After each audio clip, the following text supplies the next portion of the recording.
এবার দাঁড়িপাল্লাকে দেখবো ইনশাআল্লাহ। সেরা টাইগার। আমাদের জন্য দোয়া করবেন, আল্লাহ যাতে আমাদেরকে কামিয়াবি দান করেন। আপনার দোয়া কবুল হবে, আপনি আমাদের জন্য দোয়া করবেন ইনশাআল্লাহ। আসসালামু আলাইকুম। আল্লাহ রাব্বুল আলামিনের রহমতে আমরা দীর্ঘ পথ পরিক্রমায় গতকালকে বিকাল 4টায় দাঁড়িপাল্লার প্রতীক পেয়ে ঐক্যবদ্ধ বাংলাদেশ তথা 10 দলীয় জোট তথা বাংলাদেশ জামাত ইসলামীর মনোনয়ন নিয়ে আমরা আজকে আমাদের কাজ শুরু করেছি। সকাল 10টা থেকে আমরা আনুষ্ঠানিক প্রচারণা শুরু করেছি। আমাদের প্ল্যান হলো আমাদের 8টা ওয়ার্ড এই 10 সংসদীয় আসনে ইতিমধ্যে আমাদের 3টা সম্পন্ন হয়েছে।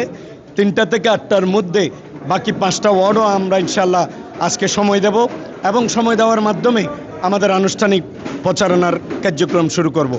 আপনি আমাদের প্রত্যাশার কথা বলছেন, আমরা একটাই প্রত্যাশা করব, উৎসব মুখর পরিবেশে শান্তি শৃঙ্খলার সাথে যাতে সকল জনগণ সকল ভোটার তার ভোটাধিকার প্রয়োগ করতে পারে।